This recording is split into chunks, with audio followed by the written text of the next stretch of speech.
올해 연중으로 봤을 때 저는 기본적으로 제약바이오 많이 좋을 수 있을 거라고 보고 있습니다. 이제 3월, 4월은 상대적으로 좀 좋을 가능성이 높다라고 보시면 될 것 같고, 그 이후에 이제 또 학회 모멘텀이 아니라고 하더라도 빅파마들의 그런 흐름을 조금 보시면 좋을 것 같습니다.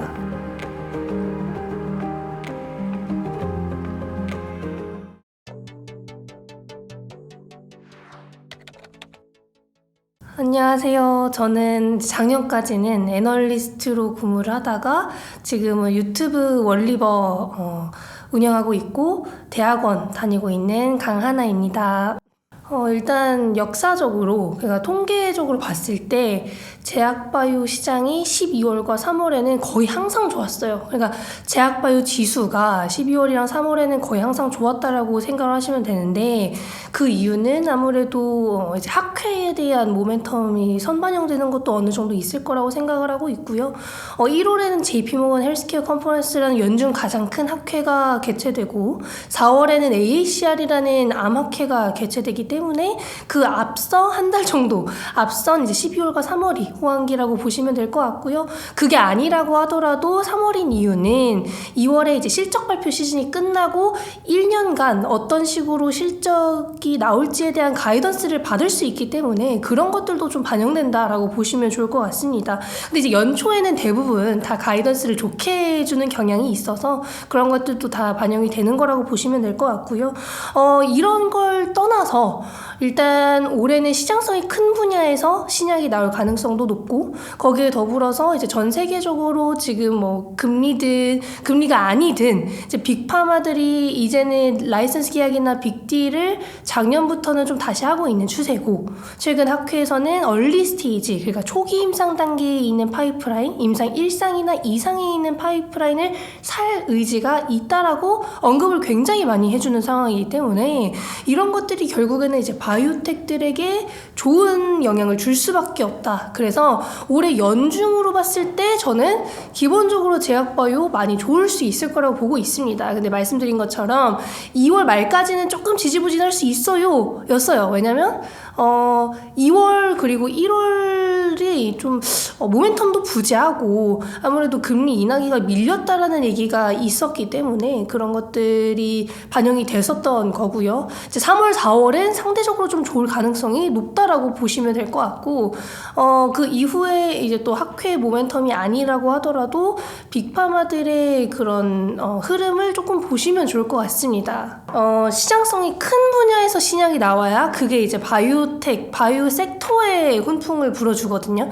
시장이 작은 분야에서 약이 나온다고 한들 그게 길게 좋은 흐름을 이끌어낼 수는 없을 거 아닙니까? 그래서 궁극적으로는 시장성이 큰 데에서 신약이 나와야 되는데 3월 14일에 비알코올성 지방간염 치료제가 최초로 승인될 수 있을 거라는 기대감이 어느 정도 있고요. 거기에 더불어서 이제 우리나라 같은 경우에는 이제 대형 바이오주인 HLB가 파이널 리뷰를 3월 말로 앞두고 있기 때문에 그런 것들이 이제 바이오텍들에게 좋은 영향을 줄 수 있다.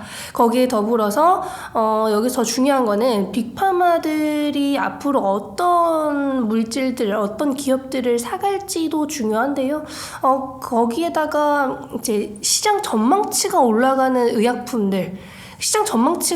의약품들이라고 하면 앞으로 이 약은 더 많이 팔릴 가능성이 있다라고 하면서 이 약의 미래 매출이 계속 올라가는 걸 뜻해요. 그러니까 지금 시장 전망치가 올라가고 있는 가장 대표적인 게 비만 치료제, 당뇨 치료제거든요. 근데 이 두 분야에서 지금 계속해서 서프라이징한 임상 데이터가 나오고 있거든요. 근데 이렇게 서프라이징한 임상 데이터가 나오는 경우에는 그 같은 타겟 혹은 그 비슷한 치료제들에 대한 니즈가 엄청 폭증하게 됩니다. 그래서 빅파마들이 아무래도 이쪽은 계속해서 볼 수 있을 거라는 기대감. 근데 비만 치료제는 지금 매 실적 발표 때도 이슈가 있고, 혹은 이제 저번 주에 비만 치료제 기업이 이제 바이킹이 비만 치료제 임상 데이터를 발표했는데 너무 잘 나와서 막 100%씩 폭등을 했어요. 그래서 그런 걸 생각해 보시면 시장이 큰 데에서 서프라이징한 임상 데이터가 하나만 나오더라도 이제 바이오텍들이 전체적으로 좀 좋게 움직입니다.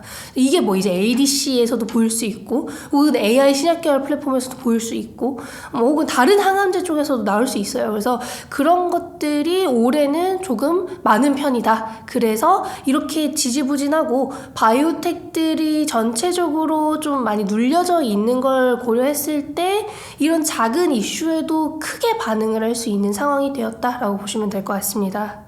원래는 영향이 큰데 최근에는 옛날만큼 영향을 크게 받는 것 같진 않습니다. 당연히 그런 언급이 나오는 그 주 혹은 그 날에는 빠질 수 있어요. 실제로 그런 흐름을 보이고요. 다만 장기적으로 이제 봤을 때는 여기서 금리 인상을 크게 하지 않는 이상 이제는 어느 정도 그에 대한 면역은 생겼다. 그래서 금리 인하기가 빠르면 좋지만 늦게 된다고 하더라도 큰 문제는 이젠 없을 거라고 보고 있고요. 이제 금리로 인해서 타격을 받을 만한 기업들은 이제 어느 정도 다 타격을 많이 받았고 옥석 가리기가 됐고 많이 힘들어진 상황이기 때문에 그렇지 않은 기업들 위주로 보시는 게 좋고요.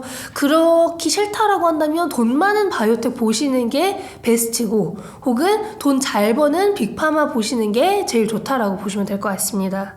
쉽게 접할 수 있는 건 아무래도 ETF라고 생각이 되고요. ETF는 내가 아닌 다른 사람이 포트를 대신 짜주는 거기 때문에 상대적으로 마음도 좀 안정적이고 변동성도 조금 적은 편입니다. 그리고 정말 나쁜 기업들이 있잖아요. 임상 데이터를 사기친다든지 혹은 임상 진전도가 많이 밀린다든지 이런 기업들은 대부분 그런 포트폴리오에 포함이 되어 있지 않아서 상대적으로 덜 위험한 게 이제 ETF고, 저도 그래서 처음 바이오 접하시는 분들한테 ETF를 많이 추천드립니다.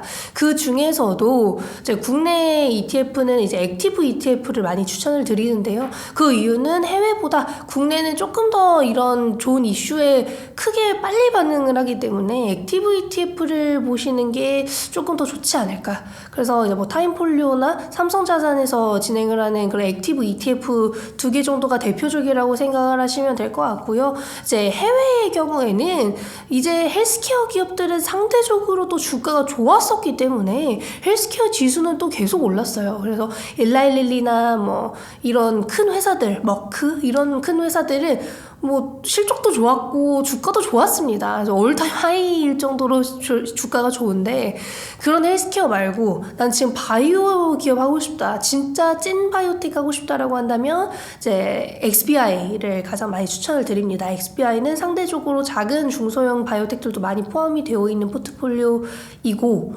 그 XBI의 3배를 우리나라 많은 분들이 사랑하시는데요. 이제 라브라고 XBI의 3배 레버리지라고 보시면 될 것 같습니다. 그래서 이 두 ETF를 굉장히 많은 분들이 선호를 하시고, 특히나 학회 전후로 좀 변동성이 크다 보니까 단기적으로 접근을 하는 것도 저는 나쁘지 않다라고 생각을 하고 있고요. 이제 만약에 해외 기업들을 국내에서 그냥 매매를 하고 싶다 한다면 이제 국내에 상장된 해외 기업 ETF의 좀 미러 버전이 있어요. 똑같은 버전이 있는데 이제 미래에셋에서도 같은 XBI를 똑같이 만든 ETF도 있고, 혹은 최근에 이제 비만 치료제 좋아하시는 분들의 이제 코덱스 비만 치료제 ETF도 상장이 되어 있어서 최근에 이제 바이오 ETF 선택지가 되게 많아졌습니다. 세부적인 섹터도 고를 수 있을 정도로 많아졌기 때문에 ETF부터 시작을 하시고, 만약에 나는 그 ETF에 포함되어 있는 어떤 기업이 조금 더 좋다라고 한다면 그때 이제 개별주들도 보시는 걸 추천드립니다. 일단 ADC는 이제 시작이라고 해도 저는 과언이 아니라고 생각을 하는데요. ADC 기반의 항암제가 이 세상에 나온 지는 20년이 넘었어요. 20년이 넘었는데 왜 이제서야 많은 사람들이 관심을 가지냐라고 생각을 해보면요. 최근에서야 ADC 기반의 항암제가 정말 엄청난 임상 데이터를 발표를 했고 상용화된 이후에 좋은 매출을 보여주고 있기 때문입니다. 그 어떤 약이든 데이터가 아무리 좋든 뭐 이 약이 아무리 대단하다고 좋다고 모두가 찬양을 하듯 매출이 안 나오면 빅파마들은 관심이 많이 없어요. 그리고 주가로 이어지기가 쉽지 않습니다. 그렇기 때문에 이렇게 ADC 기반의 항암제, 그 중에서도 서프라이징한 임상 데이터와 기립박수까지 받고 매출까지 이어지고 있는 에너투가 출시를 하면서 ADC 기반의 항암제에 대한 가능성이 좀 대두되고 있다라고 보시면 될 것 같고요. 에너투가 나옴으로써 이 에너투는 허투 타겟의 유방 항암제이기 때문에 이 외의 항암제에 대한 니즈도 점점 올라오겠죠. 왜냐하면 유방 항암제의 ADC는 오케이. 다만 나머지 시장에 대한 ADC는 여전히 룸이 있기 때문에 빅파마들이 나도 하고 싶다는 생각을 할 수밖에 없어요. 왜냐면 지금 ADC 기반의 항암제들 임상 데이터가 장난 아니거든요. 그러니까 기존 치료제들 대비 거의 30% 이상씩 다 개선이 되는 유효성을 보여주고 있기 때문에 ADC 기반의 항암제들에 대한 니즈는 계속될 거라고 보고 있습니다. 거기에 더불어서 최근에는 말씀드렸다시피 에너투처럼 허투 타겟이 아닌 다른 타겟, 그러니까 신규 타겟에 대한 니즈가 크기 때문에 레오캠바이오도 트랍2 ADC를 팔 수 있었던 거겠죠. 그래서 그런 것들을 생각해 보시면 이렇게 시장 전망치가 초반에 조금 올라가는 건 옛날에 이제 비만 치료제 처음 나오고 얼마 안 됐을 때랑 저는 비슷하다고 생각을 합니다. 그래서 이런 ADC 시장 한 번 더 올라갈 수 있고, 여기에 플러스 알파로 더 보셔야 되는 거는 면역 항암제와의 병용 투여입니다. 최근에 이제 머크도 키트루다의 병용 투여 파트너로 ADC를 언급한 만큼 ADC는 앞으로도 업사이드 충분하다라고 보시면 될 것 같습니다. 대표 기업은 이제 레오캠 바이오죠. 아무래도 레오캠 바이오인데, 레오캠 바이오는 이제 ADC 플랫폼에 들어가는 링커부터 뭐 다 자체적으로 보유하고 있고, 실제로 빅파마들과의 계약을 여러 건 진행을 했죠. 이제 다케다, J&J 여러 건을 진행했기 때문에 이 플랫폼에 대한 유효성이 어느 정도 입증이 된 상황입니다. 거기에 더불어서 이제 학회 업데이트를 굉장히 자주 해주는 기업이고, 올해 임상 데이터 발표 모멘텀도 많이 있습니다. 이제 레오캠바이오뿐만이 아니라 이제 ADC 플랫폼을 보유하게 된 기업들도 좀 있는데요. 이제 ABL 바이오나 혹은 이제 지노맨 컴퍼니 같은 경우에도 ADC 기반의 파이프라인을 보유하고 있는 기업들입니다. 이제 또 논외로 ADC 생산을 위해서 ADC 생산에 좀 중점을 두고 있는 게 이제 삼성 바이오로직스인데요.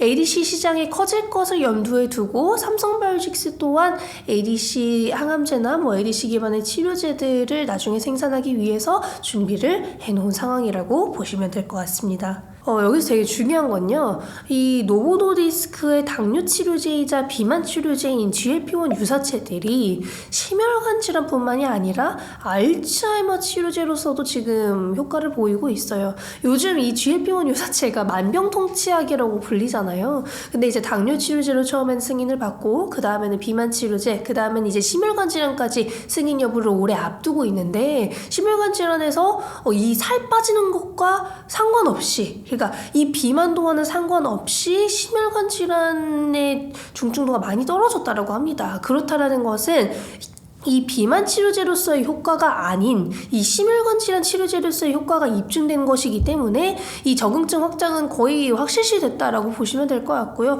이렇게 적응증이 추가될 때마다 시장 전망치가 한 번 더 올라가요.